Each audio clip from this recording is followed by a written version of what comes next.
Dans cette vidéo, je voudrais te montrer comment je suis passé de vendeur de piscine à testeur de piscine. Je te raconte tout de suite mon histoire. Donc il y a quelques années, je devais faire un stage obligatoire dans le cadre de mon école de commerce. Et j'ai regardé sur la plateforme qu'offrait mon école de commerce qui permettait de trouver des employeurs qui avaient besoin de salariés. Et donc j'ai trouvé un stage qui était un stage de marketing normalement dans une boîte qui vendait des piscines et des accessoires de piscine sur internet en banlieue parisienne. Donc je me suis dit ça a l'air intéressant, c'est du marketing, c'est ce que j'ai envie de faire, je vais pouvoir progresser, je vais pouvoir apprendre des trucs. Donc j'ai postulé à ce stage, j'ai eu un entretien, j'ai vraiment essayé de donner le meilleur dans cet entretien et j'ai été embauché à ce stage. Et donc le premier jour, je suis venu avec la pêche parce que je me suis dit c'est cool, je vais pouvoir faire ce que j'aime, je vais pouvoir faire du marketing, je vais pouvoir découvrir un nouveau milieu, je vais pouvoir découvrir le monde professionnel. Comme souvent c'est le cas le premier jour quand tu es stagiaire ou quand tu entres dans un boulot.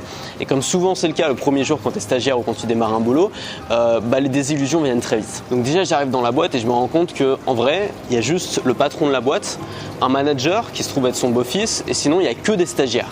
Plus que des filles. Personne me forme, on me met direct au téléphone pour faire du support client et on me dit je me forme un petit peu au fur et à mesure. Il y a un client qui me dit un truc, je demande à une autre stagiaire qu'est-ce qu'il faut répondre, elle me dit bref, les stagiaires se forment un petit peu entre eux de la petite expérience que eux ils ont acquis.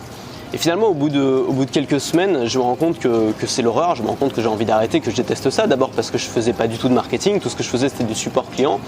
Et c'était du support client infernal, c'est-à-dire que j'étais au téléphone avec des clients toute la journée. La plupart de ces clients n'étaient pas contents parce qu'ils n'avaient pas reçu leur commande, parce que c'était en retard, parce qu'il y avait un problème. Donc souvent ils s'énervaient, ils m'hurlaient dessus alors que moi j'étais pour rien, je ne savais pas comment résoudre leurs problèmes, je ne savais même pas de quoi ils me parlaient, je connaissais même pas le vocabulaire technique, on m'avait pas formé à ça. Et donc j'ai un peu appris sur le tas à me débrouiller avec les clients.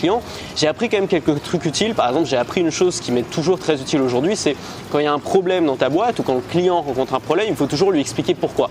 Même si ça te remet en cause, même si c'est ta faute, il faut toujours lui expliquer pourquoi il y a ce problème. Rien que le fait d'expliquer pourquoi, ça permet de calmer les gens en face de toi. Les gens ont toujours besoin d'une raison et c'est quelque chose qui est aussi très important d'ailleurs en marketing. C'est toujours nécessaire de donner une raison aux gens. Malgré tout, ce stage, ça a été pour moi un petit enfer. Alors j'ai conscience que ça paraît un peu risible de dire ça alors qu'il y a des gens qui font un boulot qui est bien pire que ça et je suis pas du tout en train de dire le contraire, je suis pas du tout en train de dire que c'était le pire boulot du monde. Je sais qu'il y a d'autres boulots qui sont bien pires que ça, mais pour moi c'était l'horreur. C'est-à-dire que moi je faisais un boulot qui n'avait aucun sens pour moi.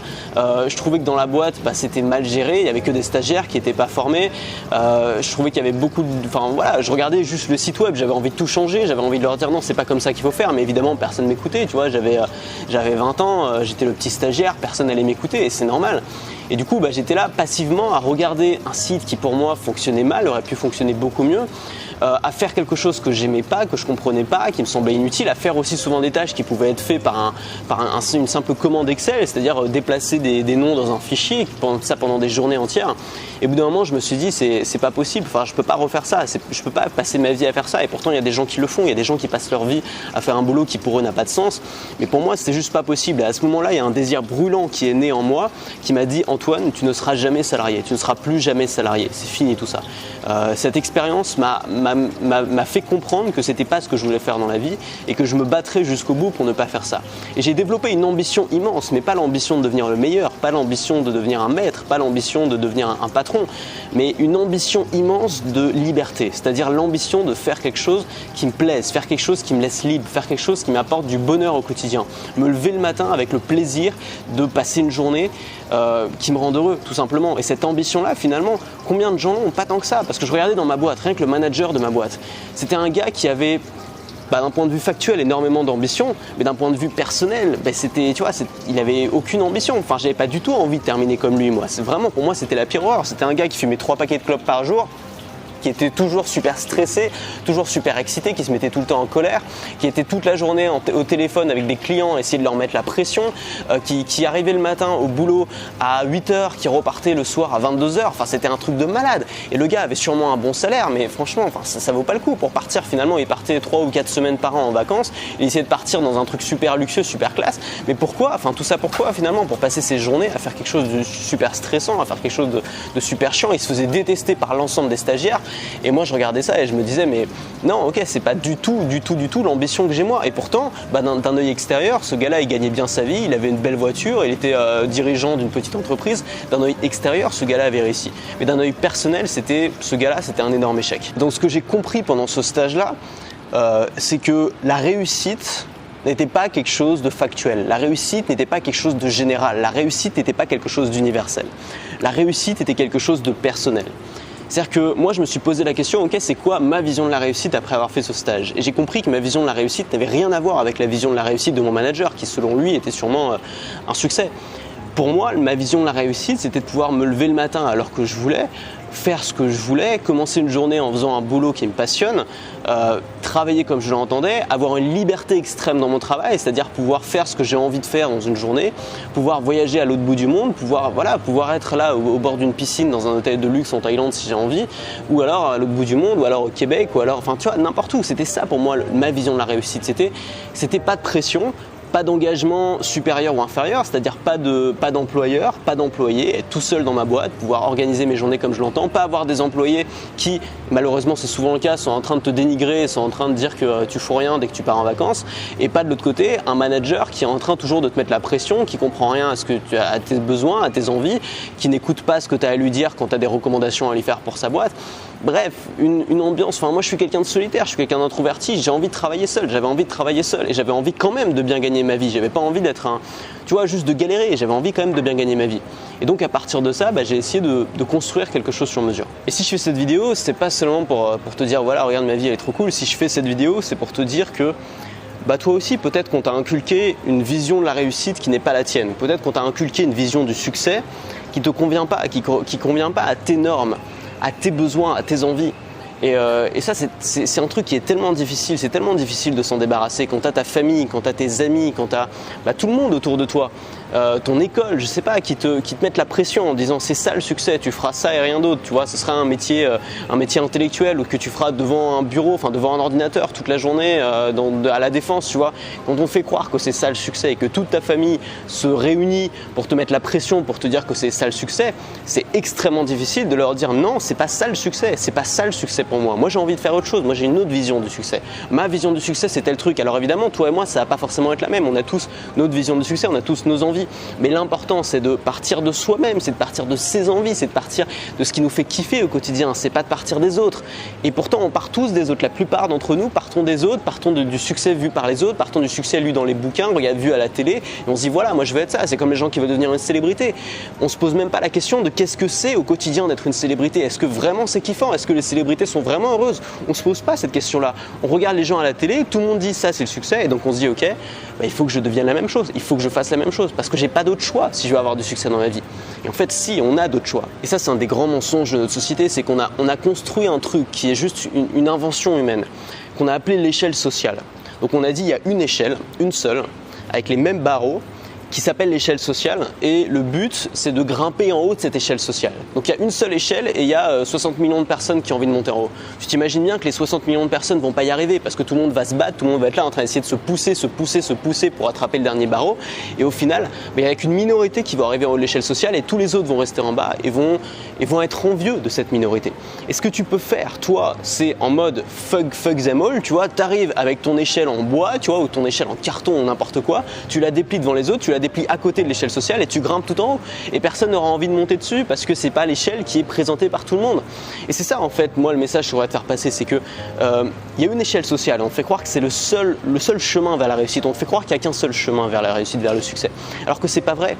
Il y en a des millions en fait de chemins, et l'important c'est pas de monter en haut de cette échelle, de ce chemin unique, l'important c'est de trouver quel est ton chemin. Parmi ces millions de chemins, quel est celui qui te convient le mieux, quel est celui qui va te permettre d'être heureux, quel est celui qui va te permettre d'épanouir, quel est le chemin qui va te permettre d'avoir du succès, mais d'avoir du succès au sens personnel du terme, pas au sens général. Alors aujourd'hui, je voudrais donner une méthodologie pour construire ta propre échelle. Peut-être une petite échelle en bois un peu rafistolée, mais peu importe, une échelle qui va t'amener vers ton succès. La première chose, c'est de partir du résultat. C'est de regarder quel est l'objectif que tu vises. Est-ce que ce résultat, c'est le même résultat que la plupart des gens? Est-ce que ce résultat, c'est, je sais pas, c'est d'être riche? Est-ce que ce résultat, c'est d'être successful, de bosser dans un bureau à la défense, ou d'être avocat, ou d'être médecin?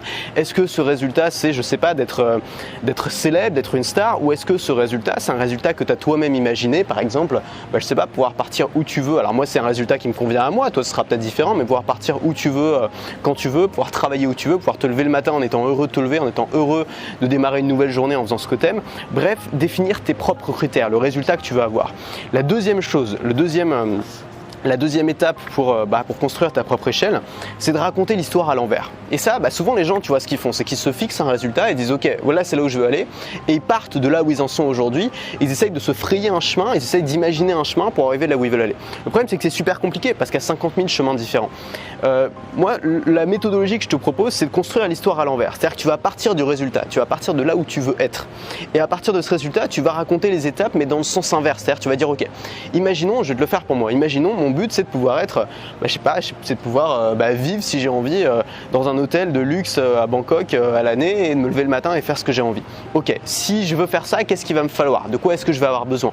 Je vais avoir besoin d'un certain revenu, pas non plus des milliers des cents, parce que pour te dire la vérité, si je voulais vivre à l'année dans cet hôtel, ça me coûterait moins cher que de vivre là où je vis actuellement, qui est en plein milieu de Paris, dans le 5e, même dans un petit appart.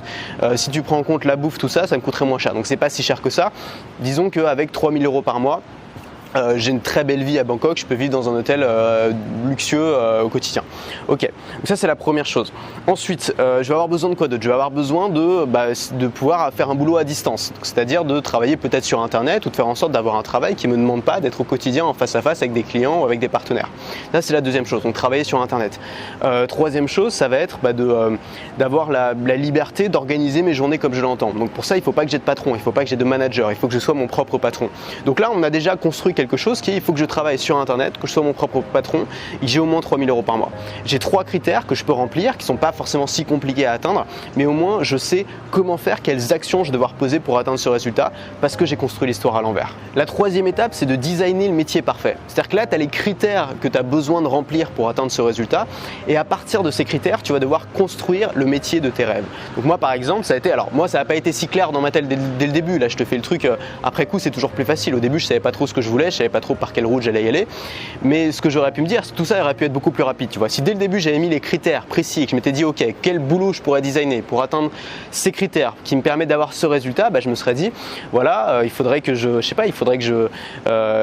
développe une audience, que je vende des produits à cette audience, comme ça j'ai pas besoin de patron, comme ça j'ai pas besoin de partenaire, que je fasse ça tout seul, que je m'organise de manière à pas avoir besoin de travailler trop longtemps tous les jours, peut-être je pourrais faire des vidéos, peut-être je pourrais vendre des formations, etc. Tu designes le métier de tes rêves. Et ensuite la dernière étape, c'est de partir de ça et de travailler tous les jours, simplement. Travailler tous les jours en sachant précisément où tu vas, en sachant précisément les critères que tu as à remplir. Et ensuite, c'est la force des habitudes qui va te permettre d'avoir ça. Mais encore une fois, il n'y a rien d'incroyable. C'est-à-dire qu'on ne parle pas d'être le maître du monde, on ne parle pas d'être le président, on ne parle pas d'être Michael Jackson, on ne parle pas d'être un patron avec 50 000 salariés. Tout ça, c'est beaucoup plus difficile finalement. On parle d'une réussite qui n'est pas compliquée, au 21e siècle. Tu as des outils qui permettent de le faire. Tu as des tas de gens qui te forment dans les bouquins, sur Internet, via des formations et tout, qui t'aident à le faire. Ça, c'est possible. C'est pas incroyable et pourtant vivre cette vie-là, c'est une vie de rêve pour beaucoup de gens alors que c'est plus une vie exceptionnelle. C'était encore une vie exceptionnelle il y a 30 ou 40 ans quand il n'y avait pas internet. Aujourd'hui grâce à internet ça devient presque facile et il y a plein de gens, et moi je croise plein de gens aujourd'hui qui le vivent, qui sont pas des lumières, qui gagnent pas non plus des milliers des cents, mais juste ils y arrivent parce qu'il n'y a rien d'incroyable, il n'y a rien d'exceptionnel, c'est quelque chose de simple. Simplement ces gens-là se sont posés la bonne question et se sont dit qu'est-ce que je veux, est-ce que c'est un succès pour les autres ou est-ce que c'est un succès pour moi. Alors si ta vision du succès elle ressemble à la mienne, tu as plein de chemins pour y arriver. Moi je te propose un chemin, c'est de vivre de ton audience. C'est de vivre avec ton audience, tu le sais, j'en ai souvent parlé. Vous êtes nombreux d'ailleurs à me suivre pour ça.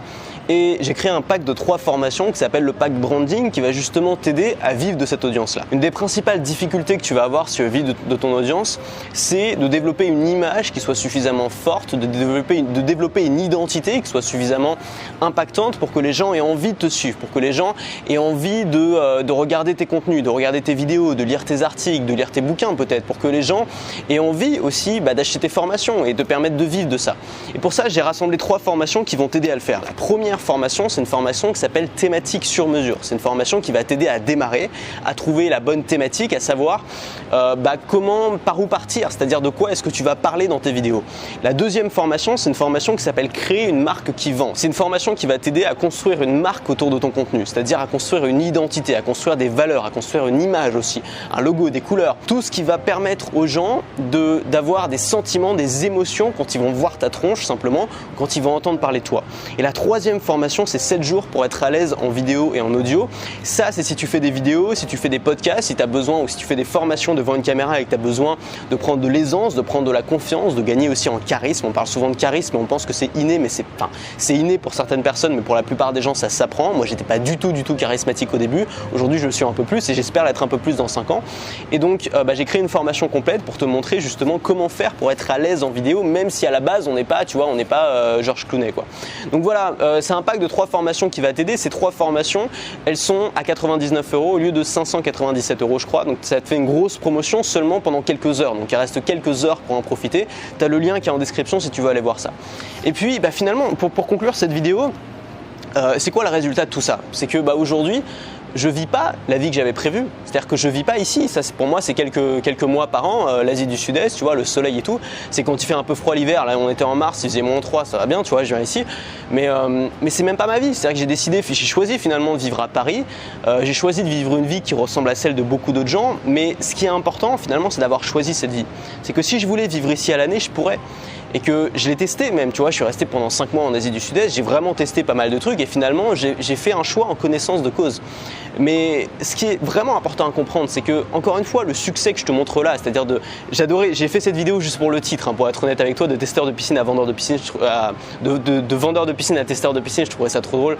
Du coup, j'ai fait une vidéo là-dessus, mais finalement, c'est pas pour te montrer une vision du succès et te dire que c'est la bonne, tu comprends bien. C'est-à-dire que moi, je suis la dernière personne à te dire c'est quoi le succès. Le succès, il viendra de toi.